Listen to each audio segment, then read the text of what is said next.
Elsewhere, European leaders are entering their second day of talks in Brussels in their last summit of the year.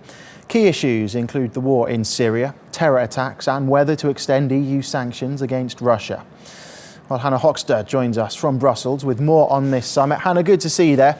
Tell us more about what is expected to come from this, the final day of discussions then. Yes, it is a full day on the second day of this summit. They will be discussing how the European Union as a bloc can look at measures to take to target terrorism attacks. This is in light of the Paris attacks that happened on the 13th of November. So they're going to be looking into, for example, whether they're going to exchange information and also where they can find loopholes in terror financing. They're also going to look to reinforce border control checks as well, especially at external borders. And they're also looking at what causes terrorism. For example, where sort of radicalization happens. They're going to be examining these specific areas.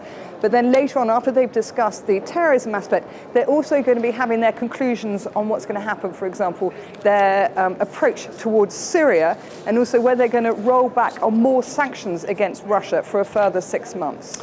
And the refugee crisis was top of the agenda yesterday, but it seems perhaps there's not too much common ground amongst the bloc.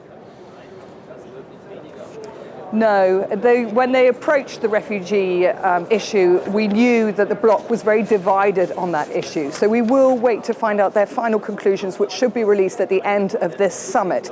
They need to find out, they need to agree on who is going to be in charge or how they're going to put into these Coast Guard patrols and also border patrols that they've been mooting out, saying this is one suggestion to tackle the refugee crisis. But I can tell you, actually, from talking to a Dutch delegation, the Dutch are going to take over the rotating presidency for the next 6 months.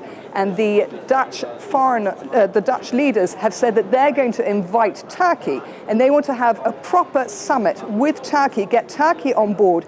There was a conference, a mini summit that happened on Thursday morning in which Ahmed Davutoglu was invited to with the members of the Willing, and that was 8 members of the European Union. This under the Dutch, when the Dutch takes rotating presidency, they're actually going to reach it out and invite all the other members of the European Union to take part.